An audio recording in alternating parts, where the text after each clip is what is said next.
Assalamualaikum warahmatullahi wabarakatuh. Nahmaduhu wa nasta'inuhu wa nastaghfiruh wa nu'minu bihi wa natawakkalu alayhi wa na'udzu billahi min syururi anfusina wa min sayyiati a'malina.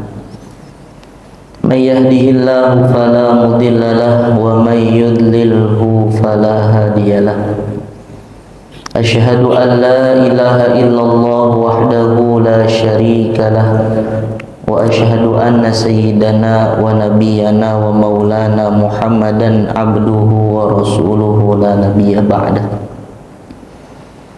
Allahumma salli ala sayyidina Muhammad wa ala alihi wa ashabihi ajma'in, amma ba'd. Qala al-muallif rahimahullahu ta'ala wa nafa'ana bihi wa bi'ulumihi fid dharain, amin. Hadratul muhtaramin, para alim ulama, para asatidz, wabil khusus Ketua Masjid Al-Mujahidin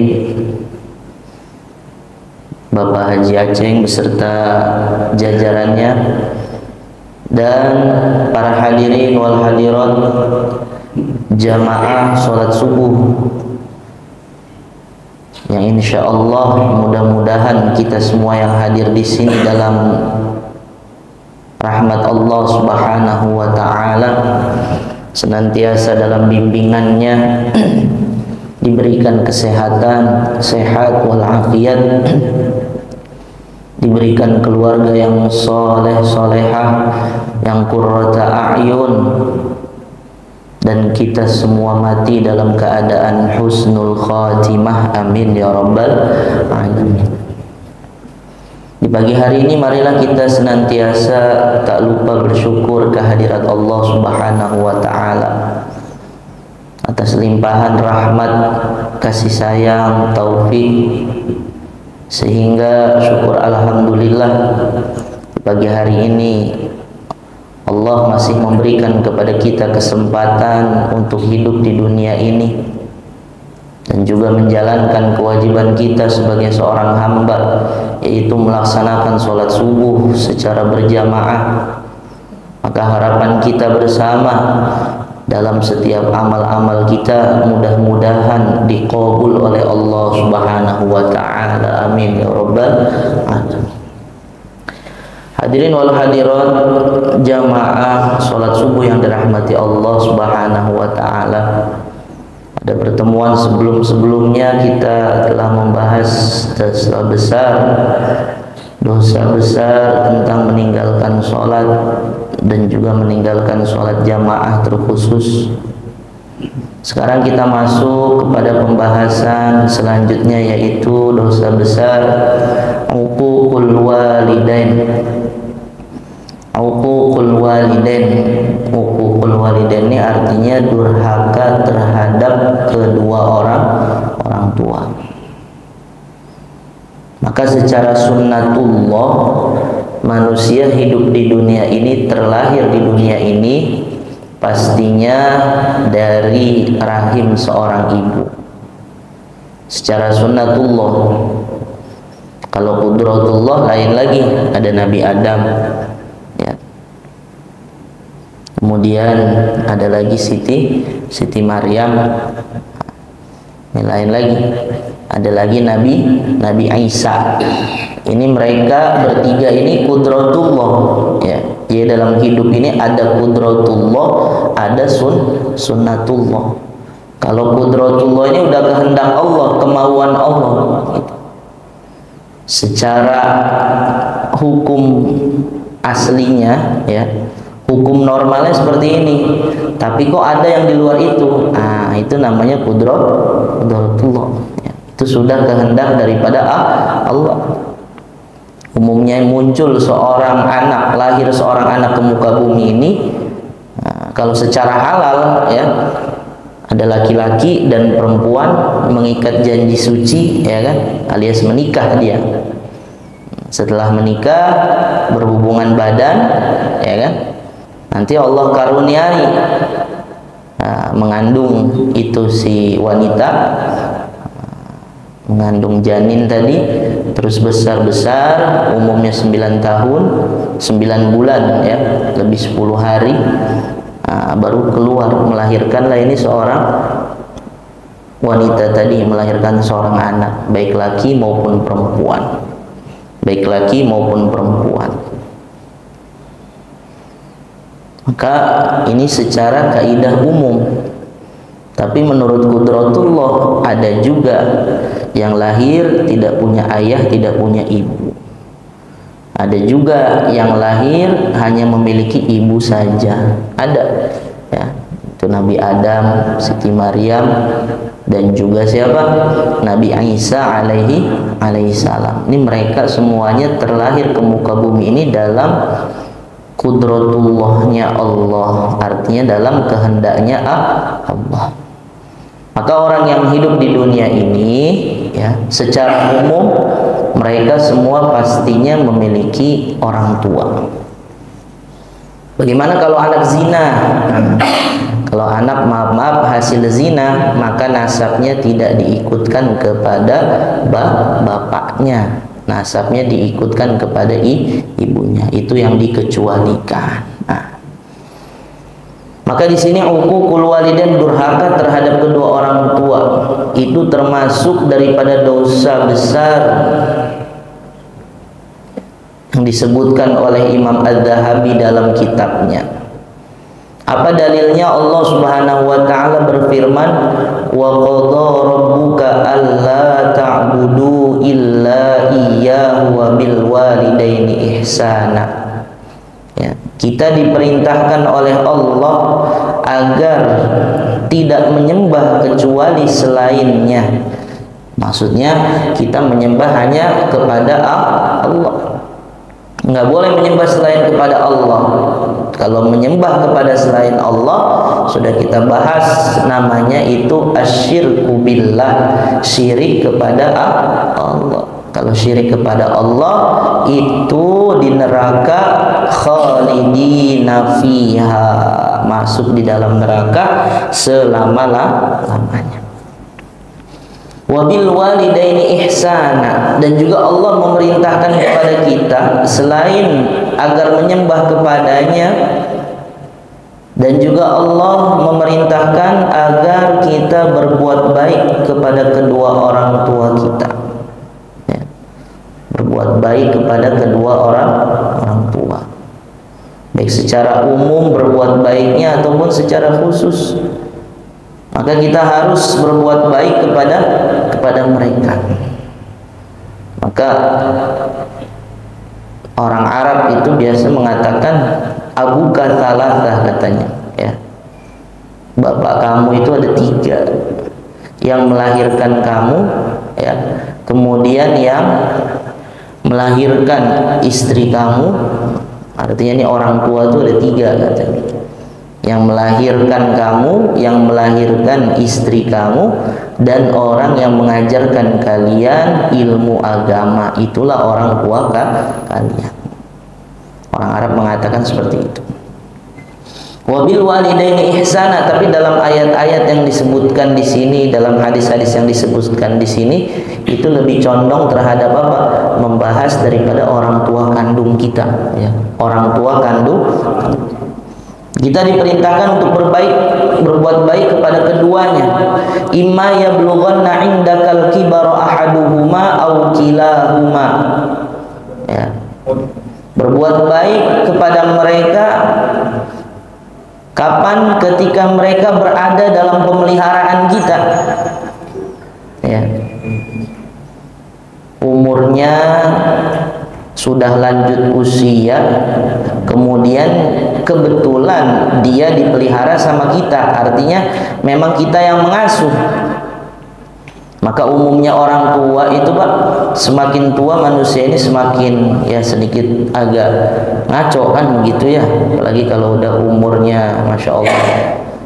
Orang beda-beda, kadang ada yang umur 60 sudah, sebagian ada yang pikun ya. Ada yang sampai 60 sampai 90 tahun itu belum pikun-pikun ya. Enggak, tergantung daripada amal-amalnya dia. Tergantung amalnya. Ya. ya, tergantung perbuatannya.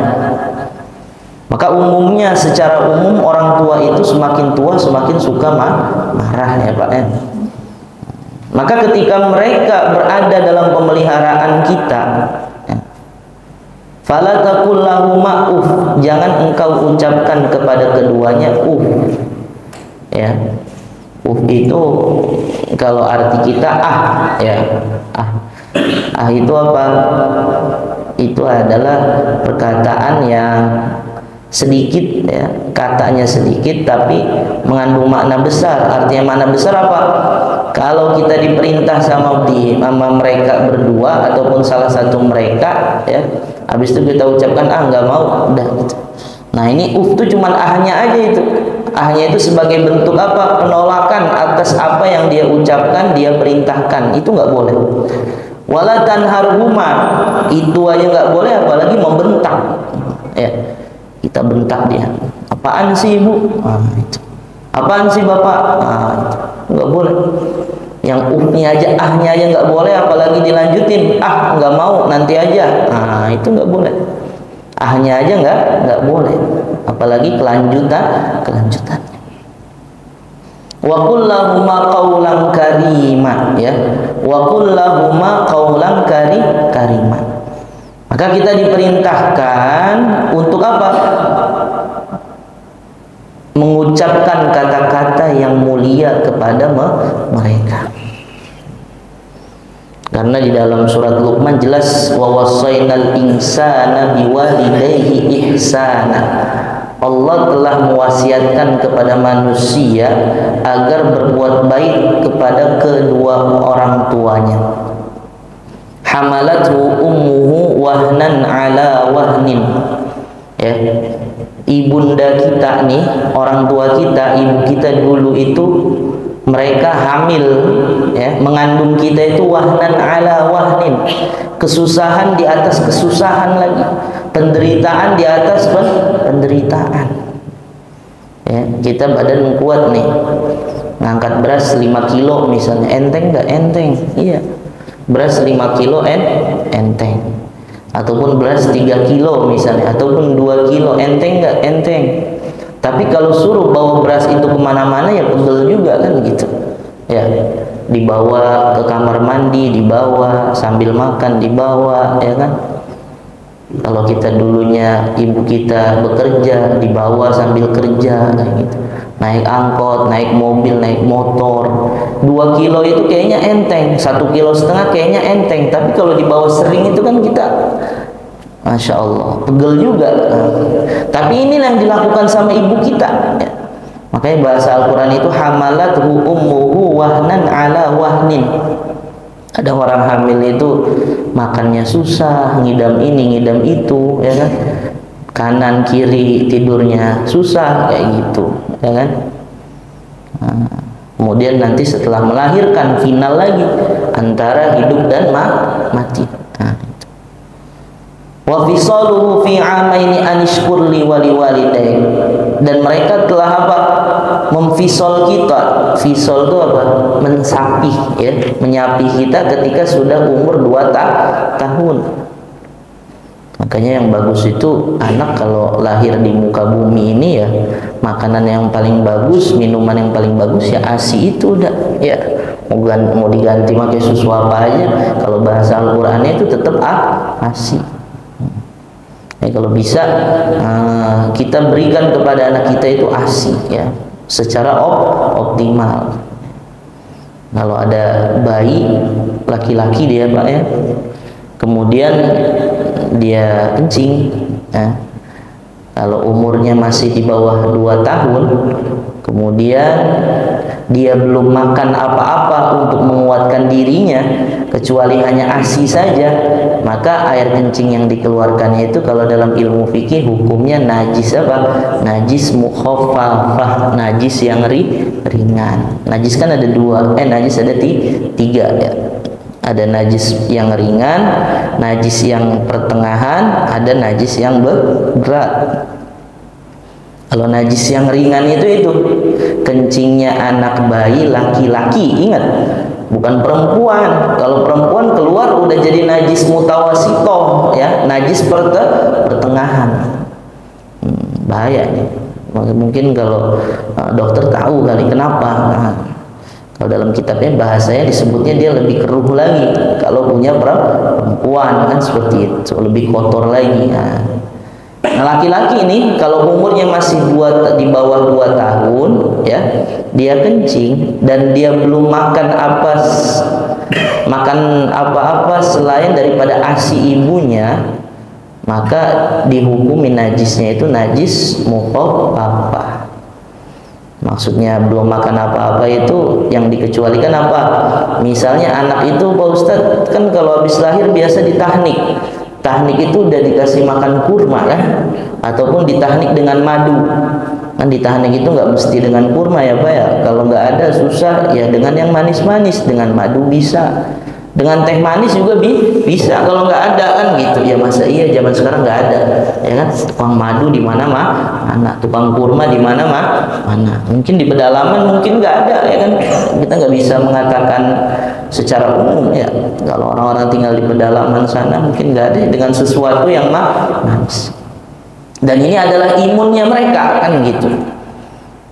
Kalau misalnya ditahnik kemudian najisnya jadi mutawasito dong, enggak, karena tahnik itu bukan litaghadhi, bukan untuk menguatkan dia, ya, artinya bukan makanan pokok dia gitu.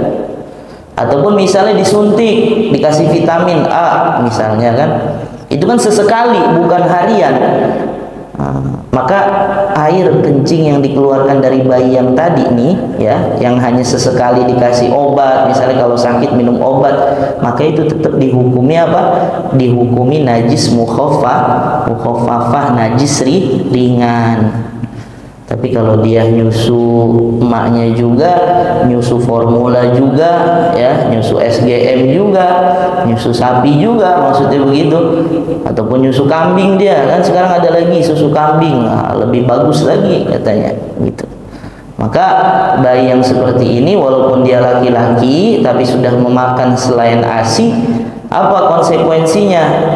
Air kencing yang dikeluarkannya itu termasuk daripada najis mutawasitoh, najis pertengahan. Nanti perbedaannya dalam cara mensucikannya, ya. Kalau najis mukhaffafah itu hanya dicipratkan saja dengan air, kira-kira itu lebih banyak daripada najisnya, maka itu sudah suci. Tapi kalau najis mutawasitoh itu harus dibersihkan dan dilihat sifatnya sudah hilang belum, warnanya sudah hilang belum, baunya sudah hilang belum, rasanya sudah hilang atau belum. Barulah apa yang terkena daripada najis tersebut menjadi suci, ya. Maka kita kembali lagi di sini. Kita diperintahkan oleh Allah untuk berkata-kata kepada mereka berdua dengan perkataan yang mulia, perkataan yang berakhlak. Maka di ayat itu kan Allah memberikan wasiat kepada kita agar berbuat baik kepada kedua orang tua kita, terutama terhadap ibu kita, karena mereka telah apa? Hamalathu ummuhu wahnan ala wahnin. Mereka telah mengandung kita, ya, itu penderitaan di atas penderitaan, dan mereka menyusui kita selama berapa? Kurang lebih 2 tahun. Setelah 2 tahun disuruh disapi, ya. Jangan udah punya bayi udah 2 tahun masih nete aja, jangan. Ya, kalau sekarang biasanya karena faktor pekerjaan, ya, belum sampai 2 tahun udah enggak nete lagi. Netenya pakai susu sapi. Ataupun memang sebagian daripada wanita ada yang tidak keluar memang air susunya. Kalau sudah begitu mau gimana lagi kan gitu. Ya udah dikasih SGM ataupun formula dan yang lainnya. Nah, di situ kita diperintah oleh Allah Subhanahu wa taala untuk berbuat baik kepada mereka. Di sini dijelaskan dulu mereka itu, ya, ketika mengurusi kita di masa kecil kita, ya, mereka rela apa? Menanggung daripada penderitaan, kesusahan. Apa yang diharapkan? Agar ini si bayi tumbuh besar dalam keadaan sehat wal afiat. Orang tua tuh Pak ya, ketika kita masih bayi itu malam-malam nangis, kalau nggak bapaknya ibunya bangun gantian secara bergiliran gitu. Sampingnya udah disediain dulu nih susunya, ini minumnya. Nanti kalau nangis siapa yang bangun duluan, udah tinggal dikasih kayak gitu. Mereka itu menahan ya penderitaan, susah payah ketika kita masa kecil. Apa harapannya? Agar nih anak nanti tumbuh dewasa kan gitu. Karena kan kalau masih 1 tahun sampai 5 tahun itu ya, sampai 6 tahun 7 tahun tuh masih rentan ya, masih sering sakit kayak gitu. Dan sakit kadang itu masih belum bisa bicara dia ya, nggak tahu kalau itu sakit gitu. Tapi kita bisa kelihatan ini anak biasanya ceria apa nggak ceria kan gitu. Maka cepet-cepet dibawa ke dokter, dikasih ini dan sebagainya. Kita senang sekali tuh sama anak kita tuh ya. Tapi dilalahnya kalau kita nanti besar beda. Kalau di sini wa anta in hamalta adzahuma rajauta mautahuma. Tuh. Katanya kalau kita nanti sudah besar, kok kita ternyata orang tua kita ini umurnya panjang ya Pak ya. Beda kita. Nah, mereka biasa kalau udah tua penyakitan gitu. Coba ditanya sama orang-orang yang masih memiliki orang tua yang sudah tua. Kalau bahasa di kitab ini dibilangnya umumnya itu orang ngarepnya udah sih mak cep kapan matinya kayak gitu kan ya. Ada dalam hati kita itu terbesit kayak gitu, aduh ibunya udah tua nih ya Allah, mudah-mudahan berikanlah yang terbaik kepadanya kan gitu. Kadang kita kan kalau udah ngelihat orang tua susah itu kasihan ya. Ya kemarin kalau orang udah sakaratul maut tuh doanya 2 aja. Kalau dia hidup, dia masih diberikan umur panjang, cepat berikan kesehatan kan gitu. Terus kalau memang sudah ajalnya mati dalam keadaan husnul khotimah. Itu biasa diamalkan ketika apa? Ketika orang kayaknya udah sekarat kayak gitu. Bacakan Yasin berulang-ulang. Nanti di akhirnya kita berdoa seperti itu ya. Tapi kita ini kadang orang tua masih sakit-sakit biasa aja. Kadang dalam hati terbesit, aduh nih ibu bukannya cepet-cepet aja kan gitu. Ya, ini bahasa bukan saya yang bicara Pak. Ini yang ngomong nih di kitab ini. Umumnya orang itu ketika dia mengasuh orang tuanya ya, ketika orang tuanya sudah lanjut usia ataupun masih muda tapi sakitan kayak gitu. Beda kalau mereka kan kita sakit dulu masih kecil dibawa ke dokter, wah kayaknya giat betul mengharap nih bayi mudah-mudahan besar kemudian nanti sehat bisa membanggakan kedua orang tuanya gitu. Kalau kita ngurusin orang tua beda lagi kan gitu. Ngarepinnya apa? Kalau bahasa kitab sini umumnya orang ngarepnya nih Masya Allah kapan matinya kayak gitu. Jadi kalau mati cepet-cepet bagi warisan kan gitu. Nah, ini kurang baik juga. Maka kita diperintahkan wa qul lahuma qaulan karima. Ucapkan kepada mereka berdua perkataan yang mulia. Jangan sakiti hati mereka. Dan memang cobaan. Seperti kita sampaikan, umumnya orang tua itu suka marah-marah. Disitulah nanti perannya kita sebagai seorang anak ya. Kalau kita ingat ayat ini, ingat susah payah mereka kan gitu. Orang tua tuh siap mengorbanin apa aja buat anaknya. Tapi anak ini kadang kurang siap. Bahkan menghitung-hitung, perasaan kemarin gua udah ngirim sekian, gantian dong adik-adik, kakak-kakak. Nah itu kayak gitu tuh. Ya, kita kalau orang tua perhitungan, padahal orang tua sama kita nggak perhitungan. Nah, apalagi kalau yang di sebelah kiri kita, ya kalau kita laki-laki, yang sebelah kiri kita, maksudnya wanitanya. Kalau wanita ya suaminya kadang yang kayak gitu. Harusnya suami istri ini saling sama-sama mensupport untuk apa? Agar keduanya kita sebagai seorang anak bisa berbakti kepada kedua orang tua. Kemudian Allah juga berfirman waqfid lahuma janaha dzulli minar rahmati wa qur rabbirhamhuma kama rabbayani shaghira. Dan rendahkanlah ya. Rendahkanlah diri kalian ya dengan alasan kasih sayang kepada mereka. Jadi jangan mentang-mentang orang tua lulusan SD aja. Wah, saya ini udah S2 nih, S3. S3-nya bukan di Indonesia lagi, di luar negeri misalnya. Di Belanda, di sebagainya. Secara pendidikan, ibu nggak tahu apa-apa bu, sekarang ini udah zamannya begini, itu jangan, sampai menyakitkan hati mereka, jangan. Depan mereka kita rendahkan diri kita, ya boleh di luar kita, seorang petinggi dalam satu perusahaan, ya kan, seorang yang dimuliakan, didengar ucapannya dalam satu organisasi, tapi kepada kedua orang tua lah, kalau nggak ada mereka nggak mengeluarkan kita dari perut ibu, apalagi kita nggak ada apa-apanya, kita nggak terlahir di muka bumi. Maka rendahkan diri kita, rendahkan di hadapan mereka dengan alasan apa? Kasih sayang kepada mereka. Wa qur rabbirhamhuma kama rabbayani shaghira. Kita doa kepada Allah, ya Allah, rahmatilah mereka berdua, kasih sayangilah mereka berdua sebagaimana mereka dahulu telah menyayangi kami. Artinya mereka telah susah payah dalam mendidik kami ketika kami masih kecil. Sekecil-kecilnya, sekurang-kurangnya kita berdoa untuk orang tua itu kata ulama minimal setiap habis sholat itu 1 kali, Pak. Itu paling sedikit tuh, paling pelitnya. Kadang kita lupa ya, cuman imam doang, Robbana ghfir lana dzunubana wali ikhwanina alladzina sabaquna bil iman, ataupun Robbana ghfir lana wali walidina, ya kan, warhamhuma kama rabbauna shighara. Itu kalau makin nak kan begitu. Kalau misalnya kalau nak ini kan artinya kita, ya kalau makin ni itu artinya apa? Itu artinya saya. Itu Rabbi firli, ya Allah ampunilah aku. Rabbil firli wali walidayya itu minimal sekali selepas sholat. Bagus saja kalau kita sebut, Pak.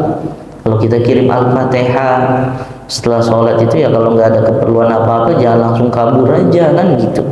Karena pantat tuh emang setan tuh suka manas-manasin. Giran di masjid karpetnya bagus begini, tebel gitu kan, ada AC-nya kayak gitu, dipanas-panasin sama setan. Udah bangun ngapain zikir bid'ah kayak gitu kan. Ada yang bilang zikir bersama bid'ah, udah ada dalilnya atau gitu. Udah pergi.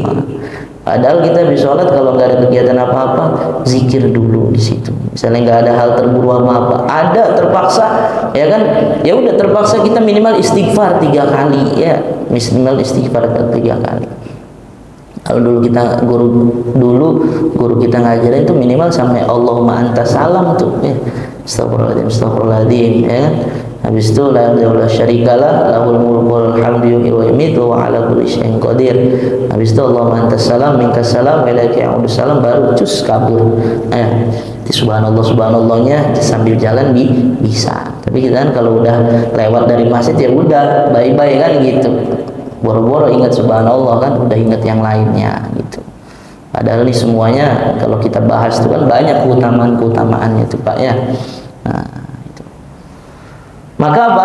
Kita harus mendoakan mereka minimal setiap habis sholat itu 1 kali. Itu udah paling pelit banget dah. Kalau lupa sama orang tuanya, sayang, ya kan? Karena apa? Allah Subhanahu wa taala bersyukur li walidaik. Allah berfirman agar engkau bersyukur kepadaku, kata Allah, dan juga kepada kedua orang tua engkau. Ilayyal masir, karena kita nanti akan kembali kepada Allah. Lihat di sini Allah menggabungkan, ya, ataupun menselaraskan perintah untuk bersyukur kepadanya dan juga berterima kasih kepada kedua orang tua. Itu berarti maknanya perintah ini perintah yang harus sangat-sangat diperhatikan. Ya.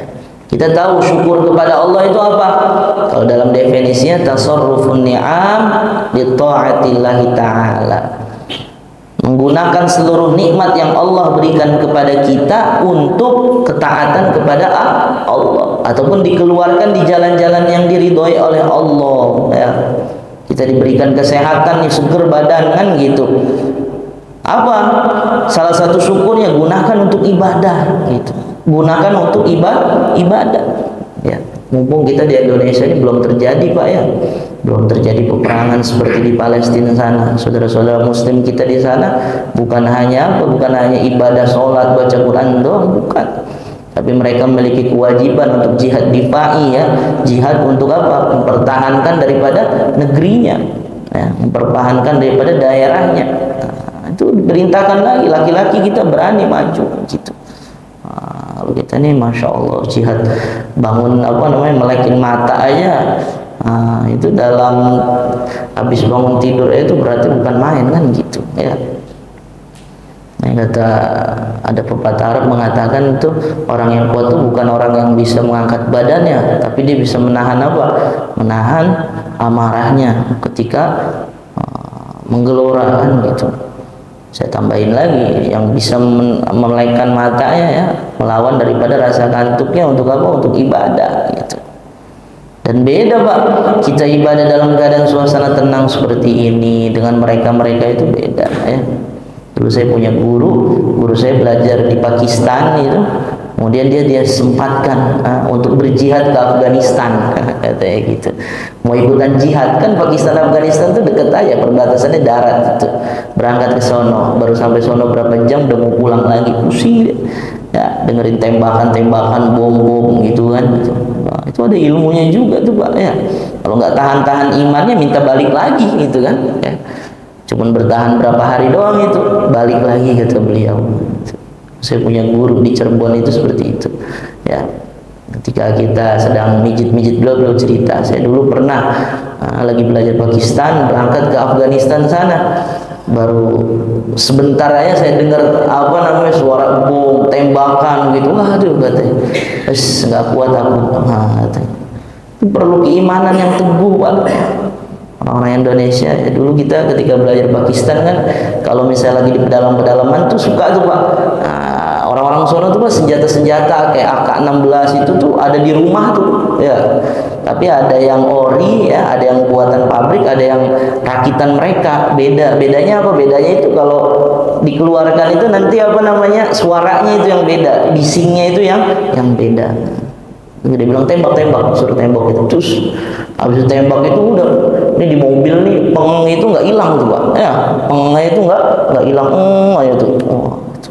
Seperti itu. Nah, kayak kita nih bersyukur kepada Allah ya. Saudara kita di sana itu masya Allah ibadahnya itu masya Allah, pahalanya berkali lipat. Maka apa yang bisa kita lakukan buat mereka ya kita lakukan, misalnya kita membantu mereka kan gitu, dengan cara berdonasi dan sebagainya. Maka di sini perintah Allah Subhanahu wa taala anishkurli wali walidai, suruh bersyukur kepada Allah ya, dan juga kepada kedua orang tua. Berarti kalau kedua orang tua apa yang kita miliki udah itu milik mereka. Di sini Imam Ibnu Abbas beliau mengatakan ada 3 ayat di dalam Al-Qur'an itu la taqbalu minha wahidatan bighairi qarinatiha. Allah enggak menerima itu satu ayatnya tadi ya. Jadi ini ayat ini berpasangan. Kalau hanya satu saja dijalankan, pasangannya nggak dijalankan, maka Allah nggak menerima. Ada 3 ayat yang sering bergandengan seperti itu. Yang pertama, ati'ullah wa ati'ur rasul, taat kepada Allah dan taat kepada Rasul. Orang nggak bisa ibadah itu hanya iman kepada Allah saja ya. Sering kami sampaikan seperti orang-orang yang kejawen itu Pak ya. Kalau dulu guru kita menjelaskannya, orang-orang kejawen itu yakin sama Allah, tapi dia nggak Muhammadur Rasulullah gitu ya. Ibadahnya sesuai dengan kehendakannya ya kan. Nabi perintahkan kita sholat 5 waktu itu di mana? Di masjid gitu. Sholat Jumat dan juga amalan-amalan lainnya. Tapi mereka iman kepada Allah saja, ibadahnya nggak ikut cara Rasul. Ini kalau menurut Imam Ibnu Abbas, maka iman yang seperti itu juga nggak diterima nggak diterima oleh Allah Subhanahu wa taala. Jadi taat kepada Allah, cara ibadahnya ikut Rasulullah. Gampangannya kalau sekarang apa yang dicontohkan oleh Nabi itu dijelaskan oleh para alim ulama. Nah itu. Ada apa yang dijelaskan oleh para alim ulama, itulah yang dijalankan. Nah, kalau kita ada nyari guru zaman sekarang, sering kami sampaikan itu, carilah guru-guru yang senantiasa menjalankan sunnah-sunnah Nabi. Di antaranya apa? Guru yang menganjurkan kita untuk melaksanakan sholat 5 waktu secara berjamaah. Dan itu aja PR itu Pak ya. Kita mau nyari guru siapa aja, guru kita Habib kah, Syekh kah, Kiai kah, Ustadz kah ya, Nganjurin nggak sholat 5 waktu berjamaah ya? Jangan sholat 5 waktu doang, harus disertai berjamaah. Karena kalau kita 5 waktu doang di rumah, ini rawan digoda oleh setan. Kayak banyak orang-orang tersesat itu gara-gara apa? Dia banyak wiridannya, zikirnya saja, tapi nggak berjamaah, 5 waktu nggak berjamaah, sehingga menganggap dirinya ini dekat kepada Allah Subhanahu wa Ta'ala. Wah, ini waliullah nih Ustaz. Kalau datang kepada beliau dikasih minum aja, disemprotin air ya, airnya ditiupin, apa yang menjadi hajat kita, wah biasanya terlaksana. Iya kan? Tapi ini sholat 5 waktu ini adalah sunnatullah. Dan dalam hadis lain disebutkan sunanul huda ya, jalan-jalan petunjuk yang diajarkan oleh Nabi gitu. Kalau misalnya bisa manjur ya banyak ya, dukun-dukun juga manjur kan.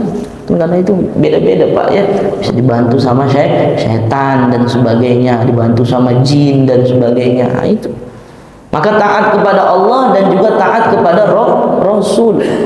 Faman ata'allah wa lam yuti'ir Rasul wa lam yuti'ir Rasul lam yuqbal minhu. Siapa yang taat kepada Allah tapi nggak taat kepada Nabi, maka ibadahnya tidak diterima oleh Allah Subhanahu wa Ta'ala. Kemudian yang kedua, at-tsaniyah wa aqimus sholata wa atuz zakah. Dirikanlah sholat dan bayarlah zakat. Ada orang sholatnya rajin, punya hartanya sudah sampai nisab, udah wajib zakat, nggak dizakatin, ya sama. Itu. Kalau di sini disebutnya lam yuqbal minhu, nggak diterima itu sholatnya. Kemudian selanjutnya anishkur liwali walidaik ya. Kita diperintahkan untuk apa? Berbakti kepada kedua orang tua. Disuruh bersyukur kepada Allah dan juga berbakti kepada kedua orang tua. Maka orang yang senantiasa bersyukur kepada Allah tapi tidak berterima kasih kepada kedua orang tuanya, maka ini pun syukurnya kepada Allah tidak diterima. Bahkan dalam sebuah hadis Rasulullah SAW bersabda, ridallah fi ridal walidain wa sukhtullah fi sukhtil walidain. Ridha Allah itu berada kepada ridho kedua orang tua, dan murka Allah berada pada murkanya orang tua. Kemudian juga dari sahabat Ibnu Umar radhiyallahu an, ada seorang yang dia minta izin kepada Nabi untuk berjihad di jalan Allah. Maka Nabi mengatakan, apakah kedua orang tua kamu masih hidup? Dia mengatakan, iya, mereka masih hidup. Bahkan mereka sudah lanjut usia. Maka Nabi mengatakan, fafihima fajahid, ya, maka kepada keduanya lah hendaknya kamu berjihad tuh. Ya. Ini jihadnya jihad yang bukan yang wajib ya Pak ya. Bukan yang wajib. Maka dia apa? Dia disuruh berjihad kepada kedua orang tuanya, artinya ngurusin orang tuanya yang sudah lanjut usia itu, berkhidmat kepada mereka. Maka ini sangat penting sekali kita ini berkhidmat kepada orang tua, baik ketika mereka masih hidup ataupun ketika mereka sudah meninggal dunia. Ya. Bagaimana kalau mereka sudah meninggal dunia? Mungkin dulu kita belum sempat berbakti, kan gitu. Kadang-kadang Masya Allah ya, orang tua itu, makanya dalam beberapa ayat itu Allah SWT mengingatkan kepada orang tua ini agar senantiasa istiqomah. Istiqomah apa? Taat kepada Allah. Ya. Karena orang tua ini ternyata bisa juga memberikan syafaat kepada siapa? Kepada putra-putrinya, kepada keluarganya. Ya. Dan kita sering dengannya biasanya itu anak ya nanti memberikan syafaat kepada kedua orang tua, seperti anak yang hafal Quran, ya kan, dan sebagainya. Tapi dalam ayat lain juga dengan sebab kesolehan orang tua, maka orang tua itu akan apa? Akan menarik anaknya ini masuk ke dalam surganya Allah Subhanahu wa Ta'ala. Apa ayatnya? Allah berfirman, walladzina amanu wattaba'atuhum dzurriyyatuhum biimanin alhaqna bihim dzurriyyatahum. Dan mereka orang-orang yang beriman kepada Allah Subhanahu wa Ta'ala, kemudian keturunan mereka mengikuti jalannya, kan gitu. Kadang kita nih, Masya Allah ya Pak, ketika masih hidup ini kita udah contohin kebaikan-kebaikan, tapi anak kita udah dinasehatin nggak ikut-ikut ya, disuruh belok kanan masih belok kiri terus kan gitu. Kita jangan putus asa, terus ya. Kenapa? Mungkin sepeninggalan kita mereka baru ya ikut belok kanan gitu kan. Atau Bapak nanti dikubur lah. Nih kita lagi disiksa sama malaikat, tahu siksanya berhenti. Kenapa? Tanya malaikat, kok berhenti malaikat? Iya, tuh anak kamu lagi di masjid lagi ngaji. Wah, kan kita senangnya bukan main, Pak. Dengan sebab apa? Kesabaran dan istiqomahnya kita. Ya jangan ada kata putus asa. Saya malu lah ke masjid terus, anak masih kiri terus. Ya jangan. Terus istiqomah gitu. Kadang kan kita begitu Pak, dalam hidup ini nggak ada yang instan ya. Dan kadang mereka itu dapat hidayah sepeninggalan kita mungkin gitu. Itu banyak itu seperti itu ya. Jangan, Masya Allah, katanya kalau kita baik, anak kita baik juga Pak Ustadz. Oh, berapa banyak anak-anak Ustadz yang ke kiri kan gitu ya. Orang punya keturunan yang tinggi, nasabnya wah, nasab yang tinggi, bahkan nasab Nabi ya kan, ke kiri juga gitu. Tapi kita perlu, kalau masalah nasab Nabi ini jangan kita benci terhadap nasabnya. Di situ ada darah Rasulullah. Dan memang kalau kita ya secara nasab itu melalui laki-laki ya Pak ya, tapi khusus para habaib mereka memang melalui jalur daripada siapa? Sayyidatina Fatimah, dari perempuan kan gitu. Tapi nanti ya kan itu ada ada Hasan ya, dan ada Husain susu Nabi itu. Tapi ke bawah-bawah sininya kalau ada Sayyid, ada Habib yang nikah sama selain Syarifah ya, selain Syarifah, biasa disebutnya Syarifah, selain wanita yang bukan keturunan Nabi, terus anaknya jadi Habib nggak Pak Ustaz? Jadi tetap jadi. Tapi kalau ada wanita ya dari jalur habaib, dari jalur syarifah ya gitu, dia nikah dengan orang umum ya yang tidak memiliki jalur, maka nasabnya dia terputus. Kan sebagian kalau yang mutasyadid, yang keras itu ada larangan itu Pak ya, ada larangan. Kalau dalam kitab Lataiful Minan itu disebutkan kalau kita nggak mampu nanti menunaikan hak-haknya, nggak mampu muliakan dia sebagai seorang syarifah, seorang keturunan Nabi, wanita keturunan Nabi, nikah dengan orang umum, itu pernikahannya ada yang mengatakan tidak dianjurkan, nggak boleh seperti itu. Tapi ala kulli hal kesini-sini banyak ya. Saya punya guru saya nikah dengan syarifah, tapi guru saya ini bukan sembarang orang juga, maksudnya orang pintar beliau itu ya, tapi ya, secara nasabnya terputus, tapi memang dari sono-sononya sudah terputus seperti itu. Nah, di sini kita kembali lagi ya. Ridho Allah itu ada pada ridho kedua orang tua, dan murka Allah ada terhadap murkanya orang tua. Kita berbuat baik kepada mereka ya di masa hidup itu bisa dengan mendoakan mereka ya kan. Kemudian kalau mereka sudah meninggal bagaimana Ustaz? Jalin silaturahim dengan apa? Dengan kerabat daripada orang tua kita. Jangan diputus. Memang umumnya itu kalau orang tua udah meninggal, misalnya bapak udah meninggal, akhirnya hubungan dengan keluarga bapak ya semakin lama semakin jauh gitu kan. Misalnya ibu udah meninggal, semakin lama semakin jauh gitu. Bahkan di antara adik kakak aja kadang ada yang ke kanan, ada yang ke kiri kayak gitu kan, nggak bersatu begitu.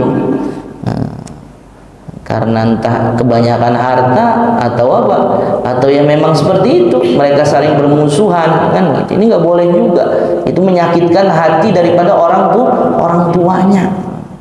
Nah, kita kalau kita jadi kakak ataupun yang dituakan ataupun kita masih kecil, ya harus kita berusaha untuk menyatukan ya. Jangan sampai orang tua kita itu menangis di kuburnya. Bolehlah secara keduniaan, wah kita semuanya mampu ya kan, yang ini punya ini, yang punya itu. Wah, tapi apa gunanya itu semua ketika kita menyakitkan hati daripada orang tua kita yang mereka sudah dikubur kan gitu. Sayang, kasihan ya. Karena bukan itu yang mereka inginkan, tapi inginnya terjadi ukhuwah, ya, terjadi persaudaraan di antara kita, khususnya apa? Sesama adik kakak. Maka kalau orang tua sudah meninggal, bagaimana lagi caranya? Dulu saya nggak berbakti kepada mereka, sekarang kita taubat, ya nggak? Taubat kepada Allah Subhanahu wa Ta'ala. Dan apa? Dan kita bersedekah untuk mereka, gitu ya. Jadi kalau orang yang masih hidup, ya, kita bersedekah untuk orang yang masih hidup, boleh nggak? Boleh, ya. Bersedekah untuk orang yang telah meninggal dunia, boleh. Lebih dianjurkan lagi. Misalnya kita ngasih ke masjid, nih saya wakafkan Al-Quran atas nama Fulan bin Fulan, ya kan? Ibu kita disebutkan, Fulanah binti Fulan disebutkan, kayak gitu. Ataupun kita seperti kayak gini, ya, ada acara-acara, ada pengajian, adalah saya nyumbang, misalnya saya minumnya ataupun saya makanannya, saya cemilannya, itu niatkan buat mereka. Oh, mereka senang sekali, karena memang itulah yang diharapkan oleh orang-orang yang telah meninggal dunia. Hanya transferan amal dari amal yang mereka dulu mungkin mereka punya miliki, yaitu amal-amal jariah yang mereka miliki, ataupun amal yang dilakukan oleh anak keturunannya yang diniatkan buat mereka itu, ya. Kalau bapak misalnya, saya nggak yakin Ustaz, orang udah mati aja, nggak bisa, ya udah, nggak kasihan sama orang tuanya, ya. Kalau nggak percaya, duluan aja meninggal, nanti saya sedekah. Ini kan walaupun bukan orang tua, bukan nggak ada hubungan darah, misalnya saya sebut, saya nih mau sedekah atas nama siapa? Fulan bin Fulan, ya. Padahal itu cuma tetangga kita doang, sampai juga, Pak, ya, sampai juga. Nah, makanya itulah yang ditunggu oleh mereka. Maka dalam hadis ini Rasulullah SAW sangat menganjurkan kepada kita, ya, untuk berbakti kepada kedua orang tua kita. Kemudian juga Rasulullah SAW bersabda, kalau dari sini ini perkataan ulama, ya, wa an Wahb bin Munabbih, ya. Wahab ibnu Munabbih beliau mengatakan, sesungguhnya Allah Subhanahu wa Ta'ala mewahyukan kepada Musa alaihi salam, ya Musa, wahai Musa, berbaktilah kepada kedua orang tua engkau. Sesungguhnya siapa orang yang berbakti kepada kedua orang tuanya, maka aku akan panjangkan umurnya, dan aku akan karuniai mereka waladan saleh, anak-anak yang saleh, yang akan nanti berbakti juga kepada engkau, gitu. Nah, kalau dalam hadis lain disebutkan birru abaakum, ya, berbaktilah kepada orang tua kalian, niscaya anak-anak kalian akan berbakti kepada kalian, gitu.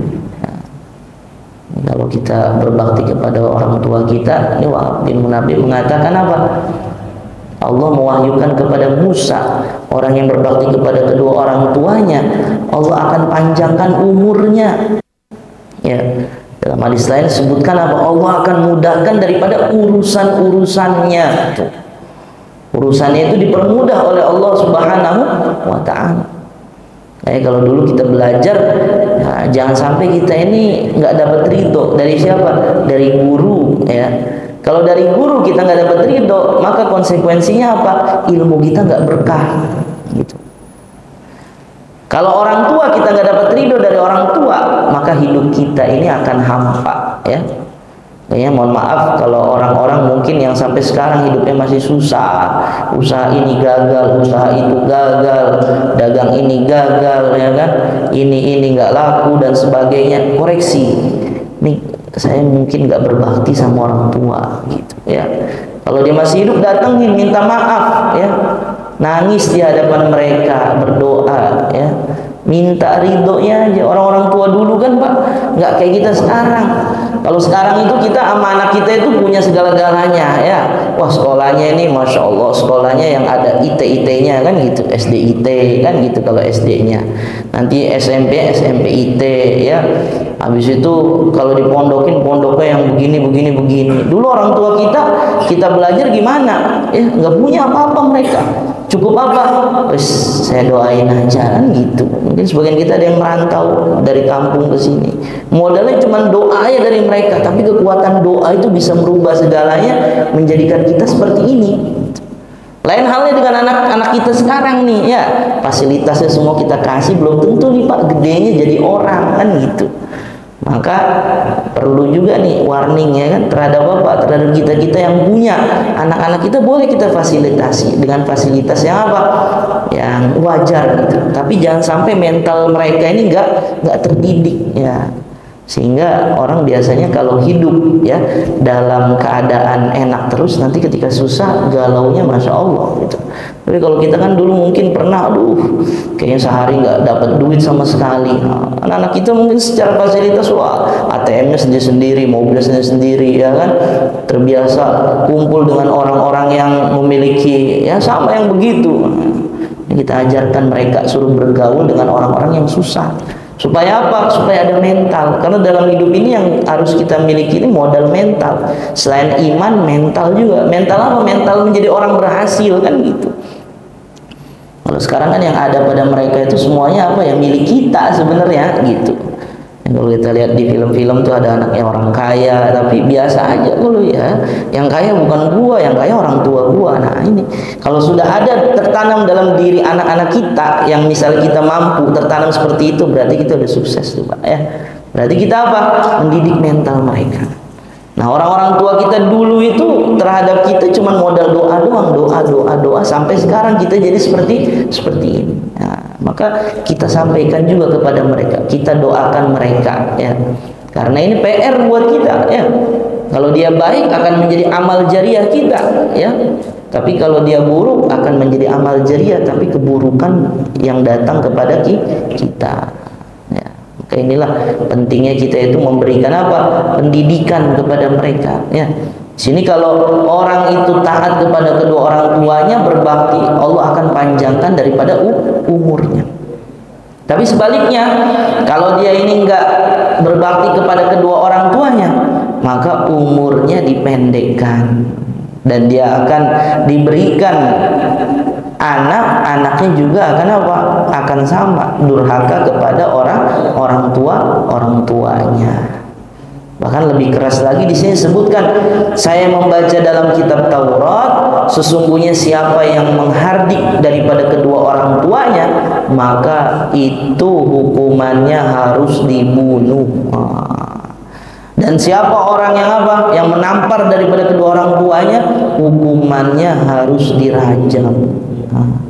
Kalau sekarang kebalikan ya Pak ya, ada orang tua yang bunuh anaknya, anak bunuh orang tuanya. Kan sekarang kalau kita lihat dalam beberapa minggu terakhir ini, dalam beberapa pekan terakhir itu, Masya Allah ya, berita-berita seperti itu. Alasannya masalah ekonomi, ada yang mengatakan seperti itu. Maka kita perlu tanamkan ya, karena hidup itu nggak selalu selamanya di atas. Maka yang terpenting mau di atas, mau di bawah, mau di tengah, mau jadi pejabat, mau jadi rakyat jelata, yang penting iman nih ada kepada Allah Subhanahu wa Ta'ala ya. Kalau enggak, nanti bisa jatuh seperti itu. Anak membunuh orang tuanya, orang tua bunuh anaknya, suami bunuh istri, istri bunuh suami. Wah, udah sekarang itu kalau lihat berita itu acak-acakan Pak ya, bahkan lebih ngeri lagi kan gitu daripada di binatang. Karena kami sampaikan bahwasanya manusia itu kalau udah ganas ya, itu bukan kalau udah jadi buas itu melebihi daripada binatang buas, rakusnya juga lebih kan gitu. Ya, makanya itulah filter kita. Bagaimana filter kita itu bisa kita jalankan? Yaitu caranya dengan apa? Memperbaiki keimanan kita, dan kita mau belajar ilmu agama. Maka dengan kita belajar ilmu agama, harapan kita bisa berbakti kepada kedua orang tua kita, dan nanti putra-putri kita dijadikan putra-putri yang soleh dan solehah. Itu pun mereka bisa berbakti kepada kita terus ke bawahnya, sehingga keluarga kita ini harum daripada namanya. Modalnya apa?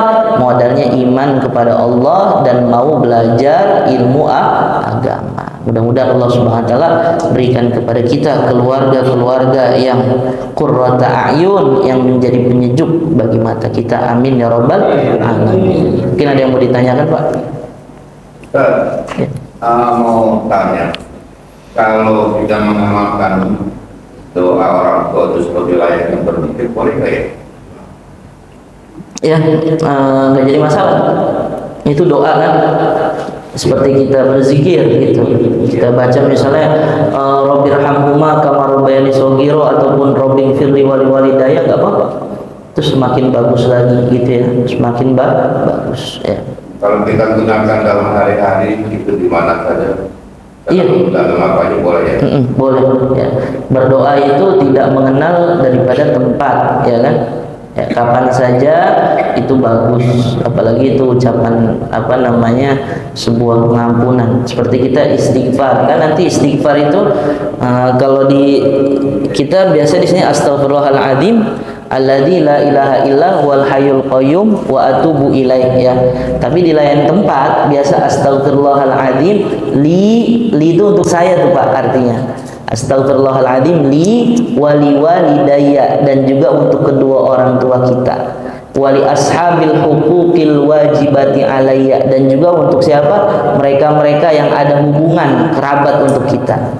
Kemudian wali jami'il muslimin, untuk seluruh muslimin wa muslimat, al ahya yang masih hidup dari mereka, ataupun al ahya minhum wal amwat. Nah itu ya. Nah, jadi bukan hanya Robbighfirli saja, kita istighfar. Astaghfirullahaladzim li wali walidayya, astaghfirullahaladzim li wali walidayya. Nah, itu kalau di beberapa masjid, beberapa tempat itu istighfar biasa, astaghfirullahaladzim alladzi la ilaha illa huwal hayyul qayyum wa atubu ilaih 2 kali. Kemudian terakhirnya astaghfirullahaladzim li wali walidayya wali ashabil huquqil wajibati alayya. Ada tambahan lagi wali masyaikhina wali asatidatina wali jami'il muslimin wal muslimat wal mu'minin wal mu'minat al ahya'i minhum wal amwat. Udah tuh komplit banget kita ngedoain ya. Ketika masih hidup kita sering doain mereka-mereka yang lain, maka harapan kita ketika kita sudah mati pun banyak yang mendoakan. Itu aja Pak ya. Insyaallah Pak ya. Boleh kita tutup dengan doa kifaratul majlis. Subhanallah bihamdihi, subhanakallahumma wa bihamdika, asyhadu an la ilaha illa anta astaghfiruka wa atubu ilaih. Akhirul kalam, assalamualaikum warahmatullahi wabarakatuh.